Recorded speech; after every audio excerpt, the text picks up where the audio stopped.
You have to invest in yourself. You have to invest in your craft. You have to learn your craft. You have to perfect your craft, and you have to definitely grow your craft. You are now listening to the BV Mobile Apps Podcast. The show is designed to help you grow your mobile app audience and get advice from experts in your industry. Now, here's your host, Sean Garvey. Good day. Welcome to another special edition of the BV Mobile Apps Podcast. The architect here once again, Sean Garvey. I want you all to stay tuned because coming up later towards the end of the podcast, we're going to give you some information on how you can get your app customized through BV Mobile Apps today. So stay tuned for that piece of information later on in the podcast. In the meantime, I have another great guest on the telephone lines. We always talk about we doing it for the culture, but what about the Latino culture? We want to highlight not only a Latino DJ that I have the opportunity of speaking with on the phone lines right now, but we want to also highlight all the Latino DJs that are doing the thing and also give some up-and-coming Latino DJs tips on how to succeed in the DJ industry. And on the telephone lines, I have an active member of the Fleet DJs. He is doing his thing on the ones and twos. He travels a lot. He DJs at a lot of venues, and he is here to give you some advice and tips on how to succeed as a Latino DJ. On the phone lines with me this evening, or today rather, on the BV Mobile Apps Podcast, I have the one, the only DJ Gojabean on the telephone lines. DJ Gojabean, how you doing? What's going on? Thank you for having me. Thank you for taking time out of your busy schedule to speak to us today. We have a lot of stuff to cover. You have a very lengthy history in DJing, and it all goes back to since the release of the movie Crush Groove back in '85, a year before, I should say, a year after, rather, after the birth of yours truly. But you've been doing it for a long time, and you also managed to DJ at many of the local Puerto Rican, I should say, day parades like Jersey City, Patterson in New York, or Newark rather, to name a few, man. So give us some context about your history as a DJ. Well, I mean, like you just said, it all started with that first taste of hip hop, Crush Groove. I was a kid. I was born in 1982, so I was only 3 years old. And that movie, I mean, as a kid, that movie turned me on to a world I never knew existed. I was a child, so my thing was cartoons and whatever, but that movie turned me into a world that I now live in. Just infatuated by the movements, not understanding what they're saying too much because, I didn't understand half of the stuff that was going on as a kid, but I was just so infatuated with watching how they got in front of the crowds and dancing and the acting that it just got me so enticed to keep, just constantly keep looking and watching all the movies growing up as a kid, from Wild Style to Breakin', Tougher Than Leather, all the hip hop greats you can name it. I mean, we can go up and down the list. I just grew fond and just grew in love with it. The more I watched it, the more I studied it, the more I fell in love, and it became like my love. Well, my love, yeah. And it became such a passion for you that you even at a younger age, you even scratched the vinyl on your mother's record player. Have you ever got reprimanded or in trouble using your mother's record players to scratch the vinyl off of? The first time I did that, we talk about that all the time. Every time my mother's here, we talk about that story. Every time she would play a record, she would always play like freestyle records, which was like back in the days, that was like your Latin house music, like Johnny O, TK, stuff like that. They would always play like freestyle records of old salsa records. And I would take the records, and because I loved Run DMC so much and Crush Groove and what I saw in these movies, every time I would hear part of the song, I would just go up to it and just, give it a chew it, just scratch the record. And she'd be pissed off. She would grab the belt, and of course, I get my ass kicked. But that was part of that was part of the learning process. I had to learn how to not touch her stuff. Yeah, I never yeah. listened. I mean, I never listened, so I kept doing it every chance I had. Every chance I had. Sounds to I sounds to me you are a risk taker. oh yeah, no, I was definitely the daredevil as a kid. I don't know what happened now, but as a kid, I was definitely a daredevil.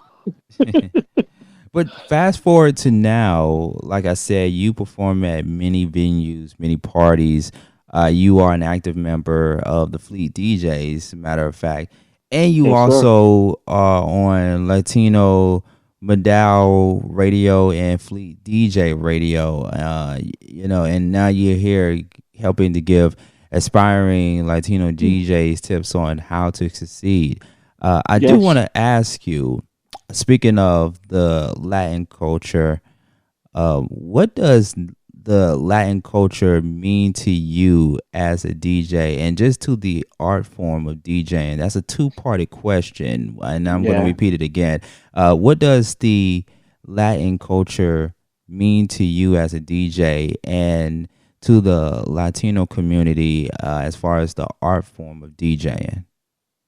Well, as far as the culture itself, I'm so wrapped around this culture that it became second nature to me, of course, because I'm Puerto Rican. But growing up, I never liked Latin music. I used to hate it as a kid because I was so in love with hip hop. My grandfather used to play old Spanish music, and I say, "Oh, cut that off, Grandpa. You got to play some Tony Noriega or some Jay-Z," and he look at me like I was crazy. But one day, I went to go do a party. It was like a regular party I did with a friend of mine, and he was more DJ than I was. Actually, my mentor, and we went to do a party at a social club, at a Puerto Rican social bar, and they wanted Spanish music. Now, me coming from the ghetto kid that liked hip hop and R&B, I didn't know what to play out. Like, I'm Puerto Rican, but I don't listen to Spanish music.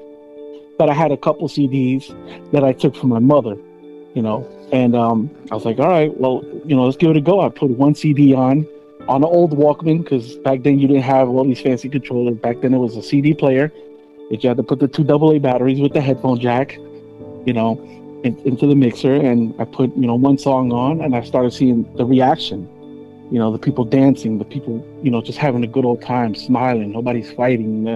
Like, you didn't have any of that. And I kind of fell into that. I was like, wow, this is dope. Like, people enjoying this. So I kept doing it, and at every chance I would get to play a Spanish record at any kind of event, I would throw on what I thought was the hottest record, and people would just fill out the dance floor. You'd see them twirling and doing all these things, salsa and dancing, and I was like, wow, this might be the thing. I might have to keep practicing, and then with intertwining it with my culture, I decided to take a risk. As a DJ, my thing was become a risk taker and try something different all the time. That's the way I learned. So I started taking hip hop acapellas and instrumentals and mixing them with Spanish records. You'd have a salsa record, and I'd be here throwing an instrumental on, just making that sound like a crazy mashup at the time. And it just made it that much better. And it was so interesting because I can kind of somewhat relate to what you're talking about, being that I'm from the South. I'm from Atlanta, and growing up, I did not like dirty South music. And people would ask me, "You from the South? You from the Atlanta? Why don't you like dirty South music?" And at the time, it just wasn't my cup of tea. It wasn't my thing because I was just so into East Coast hip hop at first, East Coast music. I did like a little bit of the bass music, but as far as the other different genres of music coming out of Atlanta and coming out of the South at the time, I had to grow into it. I had to put on some different set of listening ears to really expand my mind, to expand my horizon on my musical taste. And I think that's what happened to you. I'm assuming your musical taste has changed over the years as a DJ. Yes, definitely. Yeah. Let's talk about more about the Latino culture and DJing, because just like with any community in the entertainment and or just in all aspects of entertainment, to be fair, like there are various adversities that different ethnic groups go through in order to make it to the top. Like now, Latino music, it's been so popular over the past 20, 25 years now than ever before. And so I can just only imagine what it has taken or what lengths the Latino community have taken to get their just due, just like any other ethnic group in the entertainment business. Let's talk about the different difficulties that Latino DJs may have to face and how you would recommend to overcome them. Let's talk about what are those different difficulties that Latino DJs have to face in the industry. Let's tackle that for a moment. All right. Well, in this industry, what made it difficult, especially back then, was you didn't have, you didn't have many of your online record pools. You didn't have internet, so you didn't have promotion. You didn't have your DJ crews. You didn't have many radio stations playing Spanish music. Nevertheless, mixed Spanish music, where you would go from genre to genre. Just salsa mix back and forth. You had one predominantly Spanish radio station that played a lot of classics, and they really didn't mix. There was no thing as mixing two records together, blending them. It was just one song finished, your MC came on, hey, this is the new record, and the next record came on. So it was very hard to break the Spanish music, the Latin music in the mainstream. I wish I could say I was part of that. I came up under, legends that I looked up to in the Latin industry, like DJs Johnny Famolari, DJ Enough from the Heavy Hitters, your DJs Tony Touch, these guys, DJ Casanova, DJ Cream. These guys were legends in the Latin industry. These guys were the first guys you would hear on the radio mixing Latin records, especially on Hot 97, which is predominantly hip hop station up here in New York, New Jersey. You would hear like DJ Enough get on there and he'd mix, a Biggie record, and then he'd throw it on with like a classic reggaeton record, just throw people off. But he would be the one that pretty much the game changer at that point, and that made it okay for people to start not being afraid to take chances and start pushing their music, making CDs and going to all the CD stores and going to all the bars and the clubs and, all the venues and just dropping off CDs. Hey, I'm a DJ. That made the promotion game much better back then, because you had to go out there personally and hand out CDs and hand out business cards and hand out flyers and to get your name in the door. If not, nobody knew who you were. You were a DJ from the block. You were the local guy. Hey, I need a DJ for my daughter's birthday party. Let me call this DJ. You were that guy. So in order to break that mold, you had to go out there and you had to push. You had to push yourself. Before all this digital social media stuff, before the internet, you had to go hand and foot. You had to go to like a Kinko's or your local library and make copies of your flyers. Thousands of copies, spend money you didn't even have just to go out there and promote whatever party you were going to be at to get a crowd. So people knew who you were. Fortunately, I've been fortunate enough to have people in my corner that have backed me along the way, where if I needed help getting to a CD store to drop off a CD that I made as a demo, just so the CD owner could say, oh, I like your mixes, come back, so bring me some more. I had my uncle who had a car. I was, still young at the time. He would take me back and forth into New York City, take me to the record store so I could find these records and find these songs and drop off mixtapes and so on and so forth at different places, especially going to the labels themselves. I've gone to different Spanish labels where I would say, hey, I'm a DJ. How do I get your record? I want to be able to spin your record from this artist or that artist. It was oh my God, it was hard.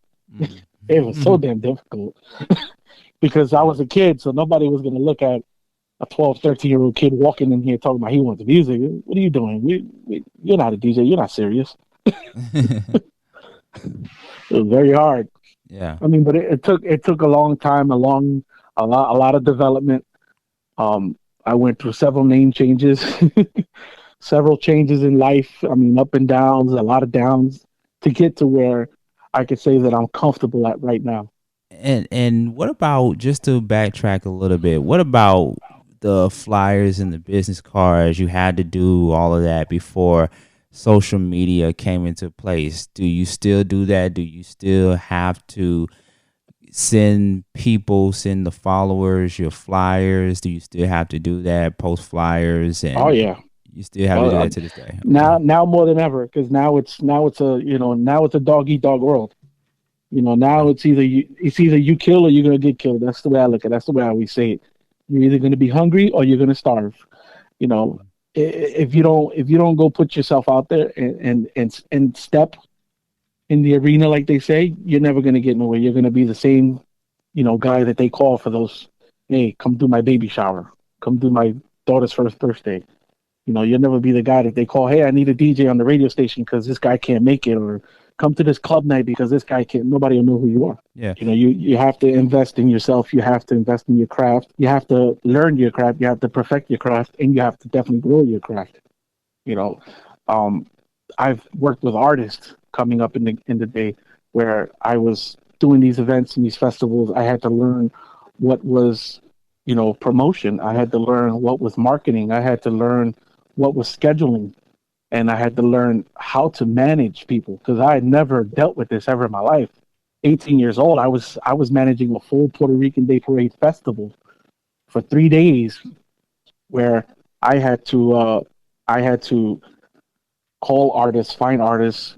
Hey, do you want to perform at the festival? The festival will be Sunday after 12 o'clock. You get 20 minutes, 15 minutes to perform all the music. It's got to be no curses, and you got to give me a track list. It wasn't, here's my thumb drive with my music, plug it into the computer.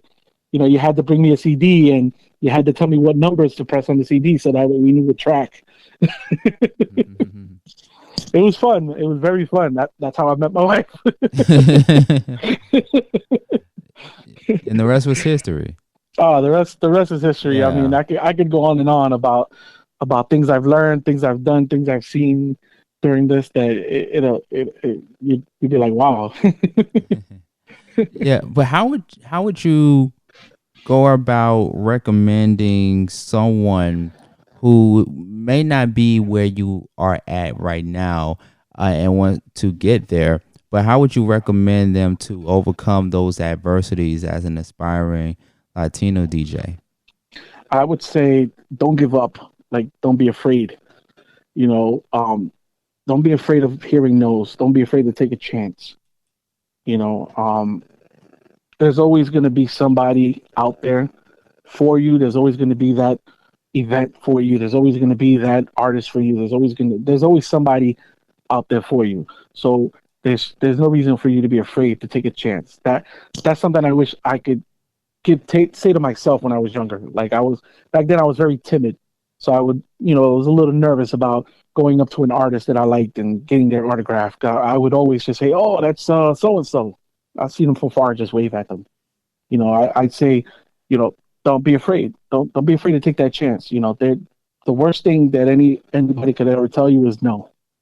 And in that case, you just come back the next day and you ask them again. Yeah. They're gonna tell you no again. You ask them again. I guarantee you. You do that for 7 days. One of those 7 days, they're gonna be like, "All right, what do you got? What's going on? What can we talk about?" Yeah. You have to be persistent. Yeah, you have to be in this business. You have to be persistent. Yeah. No artists in this game got big just because they were good artists. No, they had to be persistent. They had to constantly annoy the producer or annoy the DJ to get that opportunity. Mm. It's a hard industry, and it's a great industry. It can make you, or it definitely can break you. I've been on both sides of that fence, and I could say it's definitely a learning experience. For anybody, whether you're seasoned or not. I've dealt with artists where I wanted to open up my own record label, and we had artists staying with us in my apartment. Hey, you're gonna work with us. You can stay here. You ain't got a place to stay. You get your job. You don't have to worry about bills. I take care of my own bills. Just let's get this music. We get the music going. All right, we got to perform at so-and-so place on Friday at 10 o'clock. Be there at 9:30. I'll be there at 9 o'clock. they're not showing up. Then you're looking stupid, because you got to explain, hey, where's this artist? You said he's a great artist. He's not here. What happened? Now you got to be like, you got to come up with answers quick. Yeah. What would be one lesson that you learned in your career thus far? A mistake or something that you probably regret doing in the past as a DJ, looking back at it? What is one thing that you learned or one thing that you would have changed? One thing I would definitely have changed would have been my outlook, the way I saw things back then. Back then it was back then it was all about trying to be the best DJ you could be, being better than your competition. Back then it wasn't that many DJs. So in my neighborhood, there wasn't that many DJs. There was only two of us, me and my mentor. So it was just always me and him.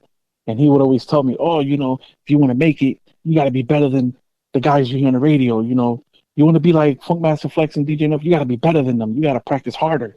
You got to practice better. So I would definitely say, I would definitely say is, not be afraid. I think it's something I would have told myself back then. Mm-hmm. Not be afraid, because back then I was always timid, especially when it came to this. Like I had an interaction with Funk Flex one day, and I asked him for advice, and he gave me a really bad he gave me a bad answer, and it changed my perspective on him. Till this day, I mean, till last year where I got the chance to speak to him and tell him about it, and he apologized, so I forgive him for that.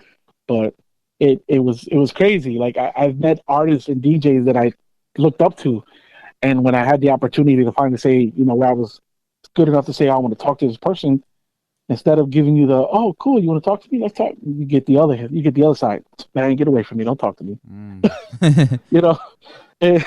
So I would definitely tell anybody that wants to get in this business right now is that, again, just don't be afraid. Just do it. Just go for it. Yeah. You ain't got nothing to lose. Yeah. And also to add on to that, in this business, you got to have alligator skin. I think we all been there. Yeah. We've all been there where we got that quote unquote industry talk where, we come across somebody, we're networking with them, and they would tell you one thing like, yeah, we should link up, we should do this, yada, yada, yada. And then when that day comes for you to start handling business or to see if you can start working with that person, that individual would be like, yeah, get back with me in about 3 to 6 months. Oh my God. We've all been there. That's so true. Yes, that definitely is true. Yeah.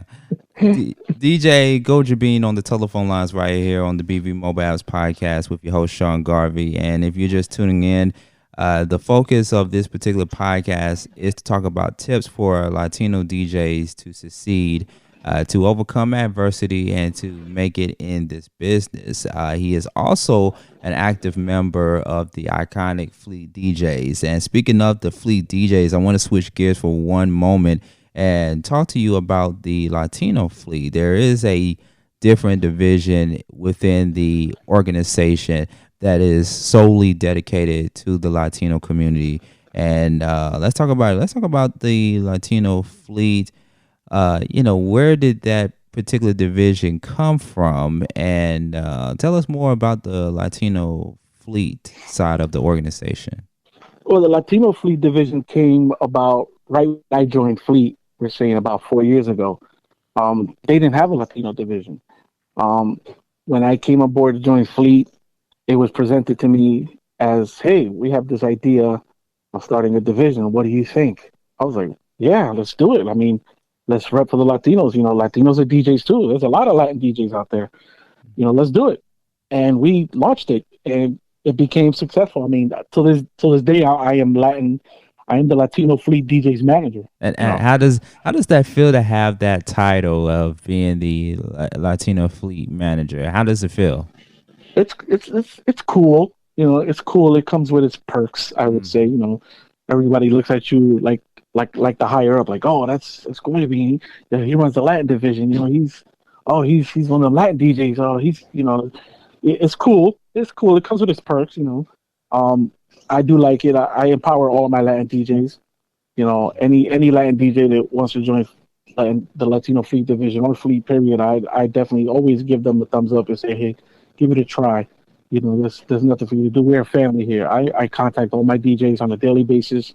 We have a chat room which we constantly talk to each other all day. During this whole pandemic, I would call every one of them one by one, and check on, hey, are you guys okay? You guys need anything? Is there anything I can do from here? Are you okay on money? Do you need something? Don't hesitate to reach out to me. Hey, are you okay with your library? You need help with music or something? I try to reach out to as many as my Latin members as I can, even off the grid, even members that are not even Latin Fleet DJs, just DJs, period. And it's so interesting that you brought up the pandemic, an ongoing crisis right now, and what else are you all doing within your community or within the division of the Fleet DJs organization? What is it you all are doing to help get you all through this pandemic? And like, what are ways that you are still catering to your clients, or not even so much of your clients, but to your followers? Like, what is it that you all are doing to still keep the Latino Fleet alive and afloat? Well, one thing I told all the Latin Fleet DJs, even the regular Fleet DJs, just the standard Fleet DJs in general, was keep yourself occupied. If you're not working, if you're not an essential worker, if you're a DJ and you're just home, you're not making money. You're going crazy. Your mind is just going a million miles an hour. You don't know what to do. You don't know how your bills are going to get paid. You don't know how you're going to eat. But you have music. Music is the one cure for anything. I say, at least in my book. I don't. Some people might take it differently, but with me, when I'm going through things and I can't focus or I'm stressed out, I turn on my radio, I'll grab my phone, put on Spotify or iTunes, or I'll go down to my basement and pull out my vinyl, and I'll just start listening to music. Whether I will go from listening to something as far as Aretha Franklin to jumping the grid over to some rock and roll heavy Metallica, some reggae, some classic Buju Banton, or some old school DMX, and just cross genres, just listen to whatever I can get my ears on, just to clear my mind. And I tell all the DJs that, if something's up, don't hesitate to call somebody. I'm here. My phone is on all day. I'm on furlough from my day job, so I'm home. I'm not making money just like the rest of the world. I'm here going through it just like everyone else. I've been fortunate enough that my wife is still working from home, so we are able to survive. And before this went crazy, I managed to put away enough money to say that we'll be okay. Mortgage is covered for a few months. Car payment is good. We don't have to worry about that. Everything else we'll get by. This is not the end of the world. We've been poor. I've been poor, so this for me is not even a challenge. I talk to my mother on a daily basis. I talk to my siblings on a daily basis. Check up on every one of them, and I insure every single one of them. I said, don't look at it like it's the end of the world. We don't have money, but we were poor. We were on welfare as kids. We were poor. We were really poor. We ate the cereal with the roaches coming out when we were kids. Like, that's how poor we were. We've been through worse. This is nothing. Yeah. And I agree. I agree. There are challenges that you are going to go through, especially in a pandemic like this. But the true key factor in all of this is to remain positive and to also be financially impaired and financially stable. And I think the big part of being a DJ too is saving what you incurred over the years or for that particular time as a DJ.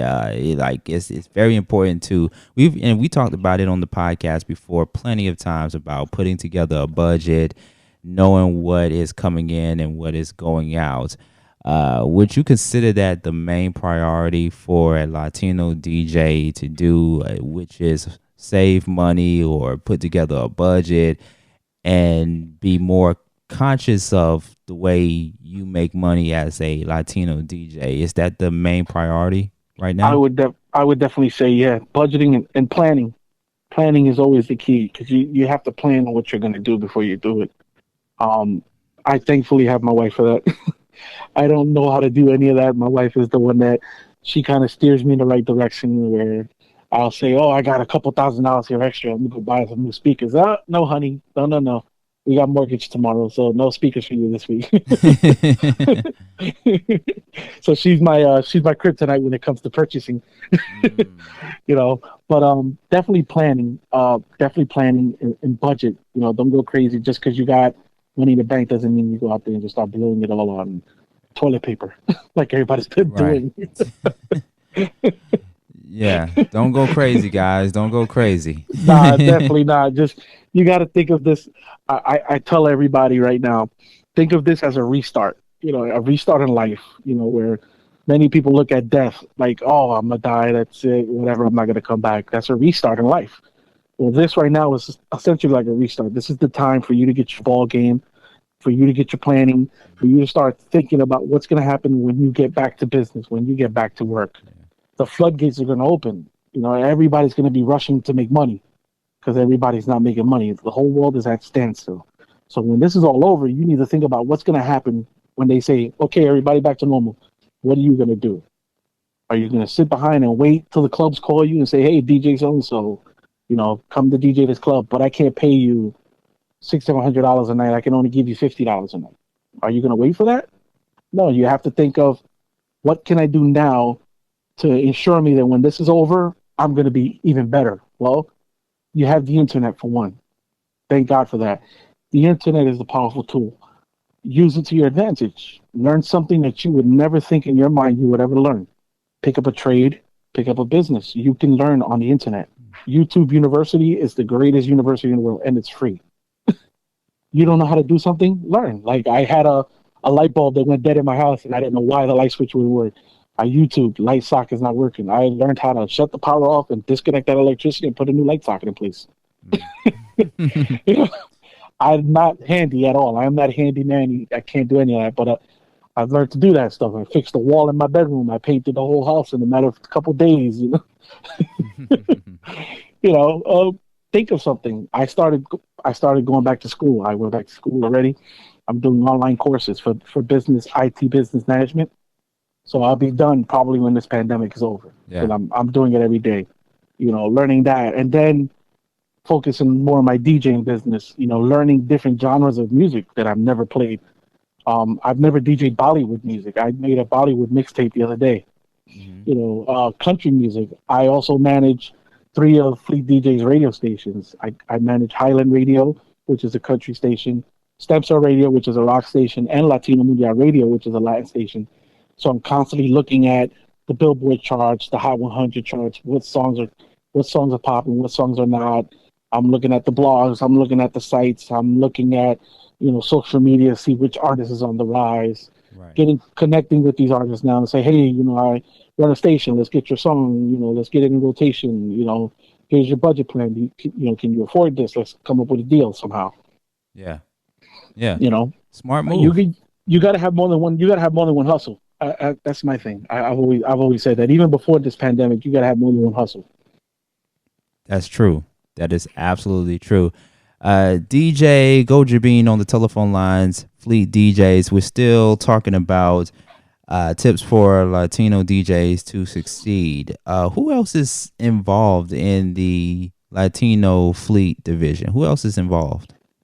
Well, it's Classic CEO, of course. He's the owner of Fleet DJs, and you have Aaron, who's a co-owner. Then it'll be myself as manager.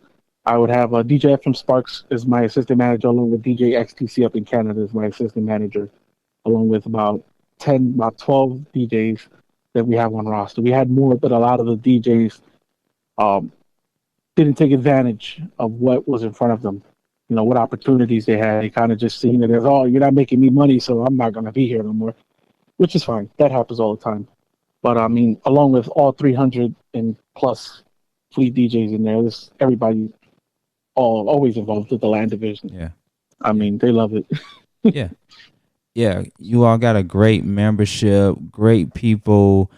I hear so much great things coming out of the organization of the Fleet DJ movement. So you're part of a family that believes in consistency. And that's Oh yeah, another important part of being a DJ. No matter if you are a Latino DJ or not, but just being a DJ in general, consistency is very, very important. And it's also one of the benefits too of being a part of the Latino Fleet division. Let's and speaking of which, let's talk about the other benefits that come along with being a DJ in that particular division. What are the benefits of being a part of Latino Fleet? of course you're gonna have your brothers. You know, you're gonna have your fleet brothers. So we're gonna be here for you. You know, we have our own radio station that represents us for the way we want to. Latino Media Radio. You have access to become a DJ on the radio. You know, for your first time in your life. You've never done it before. Now you have the opportunity. You know, put a mix together and you can get it to us, and we'll put you on the radio. Now you have a platform. So we're giving you a platform so you can build up your career as a DJ entertainer or whatever it is you do, whether you're a model, photographer, a blogger. We're giving you a platform so you can build off of. Pretty much, we're just going to be the stepping stones for your whole platform. Yeah. Whatever it is you feel that you want to do in this industry. Maybe you started as a DJ. Now as a DJ, you're bored. You don't want to do this anymore. Now you want to produce. Well, we got Latin producers. Maybe you want to do photography. You like standing behind the camera. We got photographers. Maybe you like doing graphic work. We got graphic artists. We have artists, rappers, salsa singers, you know, merengue singers, bachata singers. Um, I mean, anything you can name of, we have access to all of that. And as a DJ, a Latino Fleet DJ, you have access to that as well. You know, you have a platform to use at your fullest extent. It's all in what you put into it. Now, if you don't put nothing into it and you just say, "Oh, they're not doing anything for me," then it's not going to work for you. You have to be willing to step in there and start putting your foot on people's necks and start learning and start getting yourself out there and start working. We're going to help you. We'll help promote you online, social media. You got a flyer you want to put up for your event? Sure, send it to us. We'll put it up online. We'll start putting it on our social media sites. We'll start backing you up. We'll help you out in any way we can. Yeah. Yeah. So anybody that's listening right now, how can they join? How can they be a part of Latino Fleet? What is the process? Well, it's a simple process. They would go online to either fleetdjs.com or latinofleetdjs.com and click the application, fill out an application. One of the managers, or regional managers, will call them, depending on what state they're in, conduct a simple interview, talk to them. I ask anybody I interview, I ask them the same questions. You know, how long have you been a DJ? What music do you play? Do you feel comfortable playing anything other than that?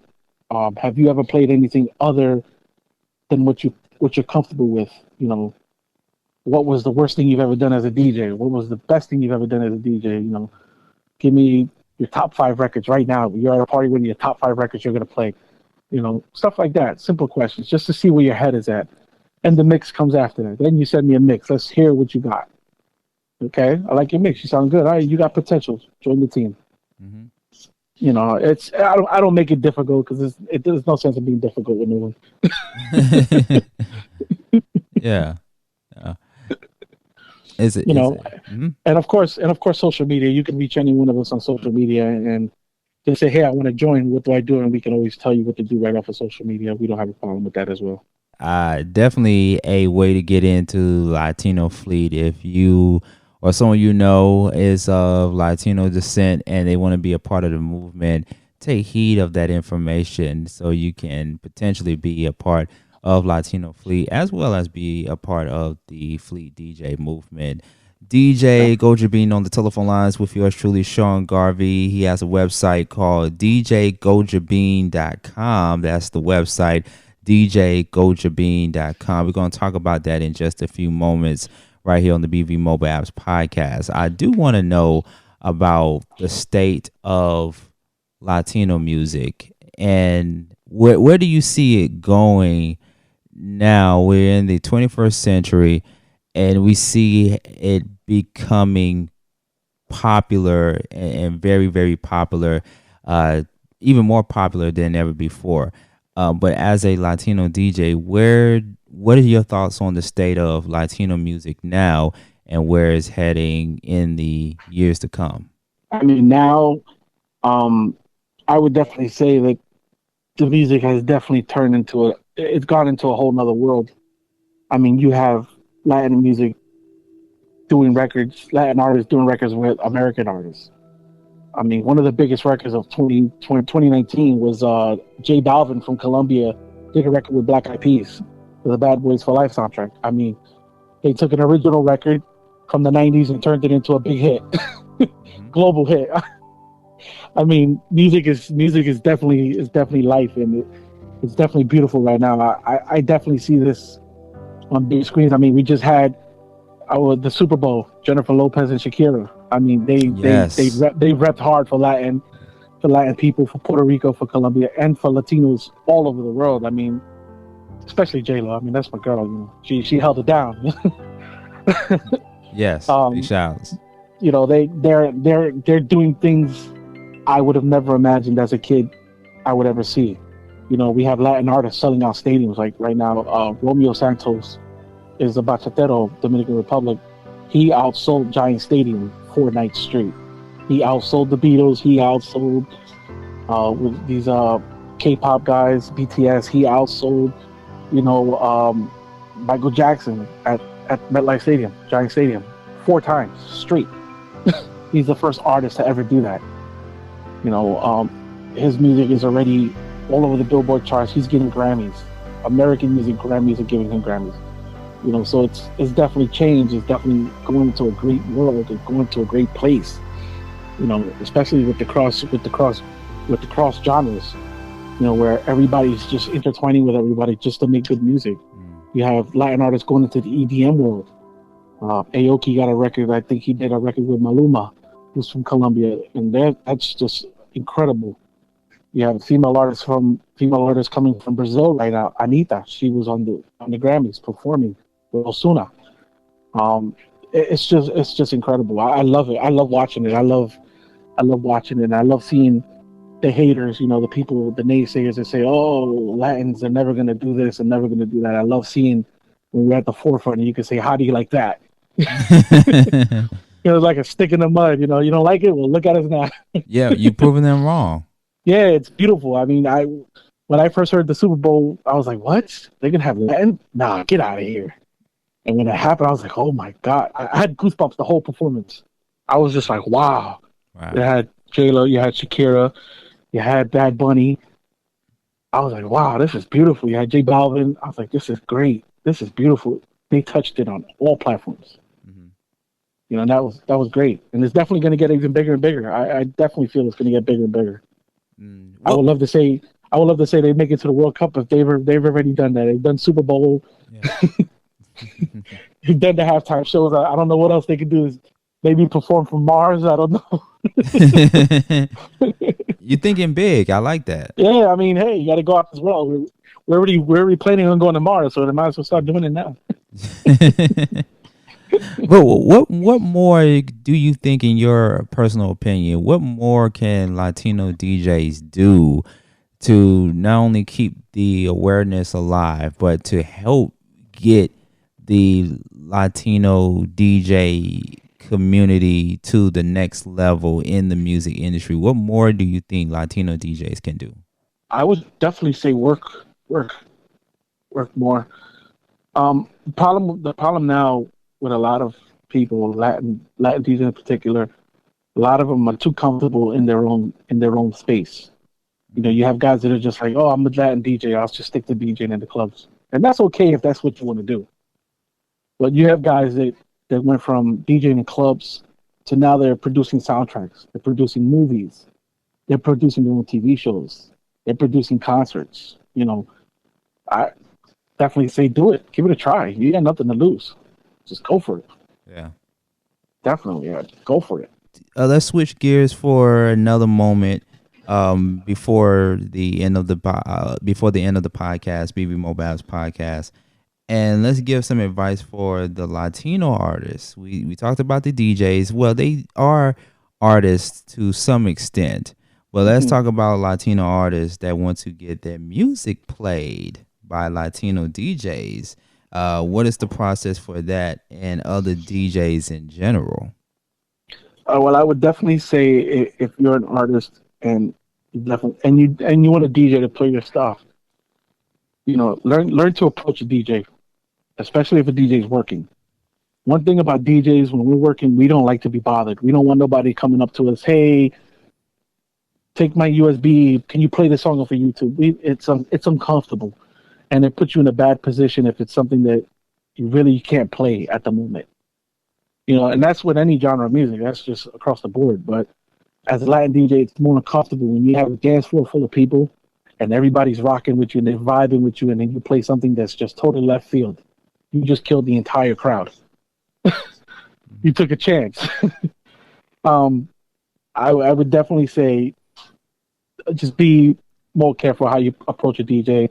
Talk to the DJ before or after. Get their information. Contact them. It's not always about money when it comes to DJs. If you're an artist, make sure you got your game right. Don't just be, hey, I make music. I'm a reggaeton artist. I know I'm better than Daddy Yankee. Don't do that, because if we put you to the test and you fail, you're going to look stupid. Make sure you got your game right. Have a business card. Nobody uses that number. Okay, we get that. Have an e-flyer. Have your CD ready, your thumb drive ready. If you got a mobile app, contact BV Mobile. Hey, I got a mobile app now. I'm at 30,000 downloads. Check out my music. This is my YouTube page. This is my Instagram. Have your stuff ready, so at least if I'm willing to give you a look or someone's giving you a look, they can at least look at you and say, okay, I got you. Oh, okay, I see what you're saying. All right, talk to me after. Let's talk after. Let's exchange numbers. Here's my number. Call me. Mm-hmm. When you're an artist, the most important thing you can do for any DJ is have your music tagged correctly. Give your DJ a service pack. A service pack is a conjunction of your single, the record that you're promoting, or your album, clean version, the dirty version if you have it, your instrumental, your acapella, your intro, outro, TV track, you name it. Have all that ready with the artwork. Make sure it's labeled correctly. Because one thing I will tell you, coming from personal experiences, especially now in this digital world, it's even worse. People are becoming lazy. You're getting inboxes. I mean, I could screenshot and show you my inbox on Instagram alone, where I'll get 10 to 12 people requesting inbox, just direct messaging, check out my track, and then you get there and there's a link to their SoundCloud page. You just turned me off because I don't want to look for you. I don't even know who you are. You want my attention. How are you going to get my attention off of social media? Hey, I'm so-and-so. Do you have a second to talk? Approach the person in the right way. Don't just be like, hey, check out my link. I get 1,000 links a day. For all I know, it could be spam. It could be taking me to a porn site or something. I don't know what that is. I'm not going to click on that.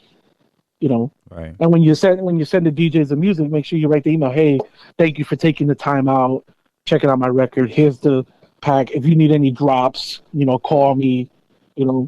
A lot of these artists are doing their own merchandise. We love T-shirts. DJs love merchandise. Free merchandise is key. If you're an artist and you have your own merchandise out there, hey, what's your size in T-shirts? You wear T-shirts? Here's a T-shirt. I'm attach it with my business card or my CD. Give me a call. Let me know what you think. That's great, because guess what? That T-shirt just went home with me, and I got it marked with whatever you have on that T-shirt. So one way or the other, I'm going to look at it.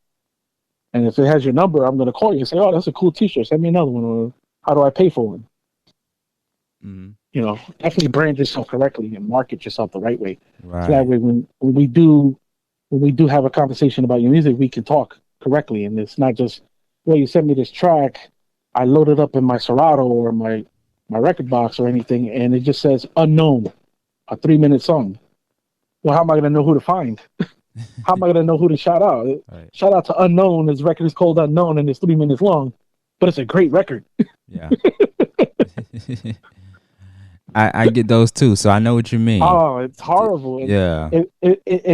It's messed up because the artists look at you like you're just ignoring them. Like, you're just like, oh, he's just being another one of those guys. No, it's not that. Come correct. Come correct.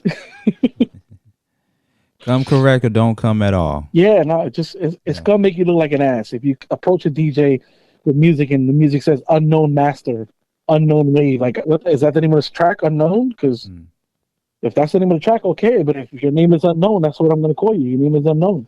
I don't even download any of that stuff. When I see it and it doesn't say what it's supposed to be, I just delete the email. Yeah. I won't even return a message. I won't even say, hey, what's this? That's not my job to figure out what's the name of your record. Right. Right. And do you recommend all artists to send radio edit material and MP3s? Do Of you course, recommend that? Okay. of course, definitely. All records should have a clean version because you want that record played as much as possible as an artist. I would hope. You don't just want it to be that record that one DJ puts on a mix and you never hear it again. You want that record played 10 years from now, or you think that record is that good. You want me to remember it, so make sure that I got a clean version. Make sure that there's a dirty version. If there's a dirty version, make sure that there's an instrumental because us DJs love blends. Make sure that you have an acapella because if we don't like that instrumental that you got, we can always remix it and turn it into something better and make your record pop. Absolutely. Great advice right there from DJ Gojabean, active member of the Fleet DJs, all around great guy, doing big things with yours truly, Sean Garvey, in the studio. And before we let you go, DJ Gojabean, I'm on the site right now, djgojabean.com. Cool website. What can people expect when they go to the website? What is it that they will see that they will attract them to your brand? Well, of course, you're going to see a picture of myself. That says it all right there. That's the first thing you're going to see. I'm actually working on a website as we speak. I'm going to change out the layout, hopefully by the end of this week when I get a chance to talk to my developer so we can fix that. I have mixes up there for free download. So there's always content for anyone that wants anything to do with me. I put up all of my mixes, any mixtape I've done in the last 10 to 12 years, it's up there for free download. I leave it up there for free. You want to take it and bootleg it, I'm cool with that. I love it. I love constructive criticism as well. So if you go up there and you say, "Oh, I don't like this website. This website is ugly. It sucks." All right, cool. I appreciate it. But what is it you don't like? So I can change it. So I can fix that. Definitely. It's always music with me. Anything has to do with music, you'll always find me involved with music. Mm-hmm. Anything that has to do with music. Yeah. And my site proves it. It's the first thing you see is a picture of me with vinyl in my hand. And then you start seeing pictures. You start, like a timeline. You see some pictures of my events, pictures I've taken at different parties, or pictures of my setups, pictures of me and my partners.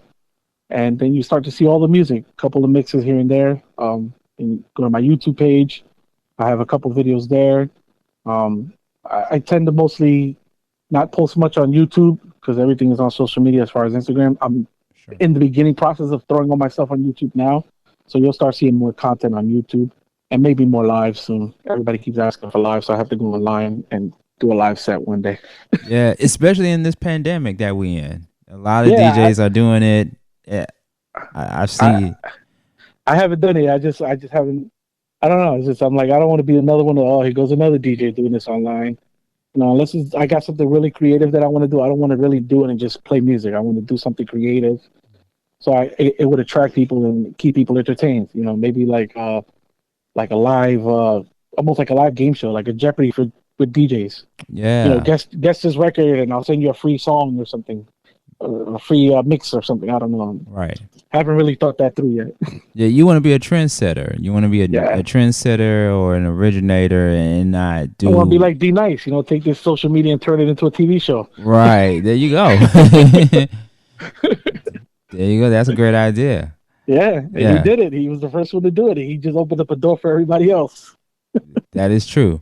That is true. Now, the content is not just only on your website, but it's also on your app, courtesy of BV Mobile Apps. Talk to us about that and how people can download your app. Well, the app is available in every mobile app store, BlackBerry, Amazon, Google Play, Apple App Store. It's free. I don't take no information from you. I don't want to know your social security number, your birthday, nothing like that. It's free. I make my music for all people because there's all kinds of music in there. I have Fleet DJs radio stations, part of the Fleet Radio Network in there. That's my personal, my family, so I'm going to support my family anywhere I go. So I'm going to support all the Fleet radio stations. I think I have 15 on there right now. I have to add the other ones tonight. You have blogs, different things that I post up on a daily basis when I'm dropping a new mix or a mixtape, or I just want to put some news out for some people just to keep them entertained. You have my YouTube channels connected to there. And, of course, you have all of my mixes. Every mix that I drop, whether it be my radio show replays, mixtape that I just felt like working on. It's all up there. Everything is up there. And it's also has they just integrated a connection with Spotify. So now you can go click on the link at the end, and you can go to my Spotify playlist and see what I like listening to on Spotify. Nice. You know, so that's a really cool thing. New features on there. People can check it out anytime, and they can get it from anywhere: the Play Store, Google Play, the App Store, whatever market distributes apps, and that's how people can download them, right? Yeah, and also you can also go to bvmobileapps.com and download it from there. Thank totally you. Free. Thank you. bvmobileapps.com. You gotta plug the team. I just wanted to hear you say that. Those are my guys, man. Those are my guys. Yes, sir. I've had my app ever since I joined. As soon as I joined Fleet and I found out I can get an app, I said I needed one. And you guys they've been nothing but great to me. When I've had issues, they call me, hey, Goya, something will look right on there. We're going to fix that for you. Or, you know, something's wrong. We're going to update that. Or, you know, they're real cool guys. They're real people.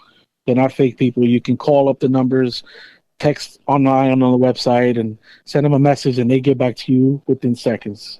I mean, I love that. Yes. Customer service at its finest. A1, definitely. Yeah. How can people get in contact with you, and where can they follow you on social media? Anywhere on social media, you can just find me, DJ Gojabean.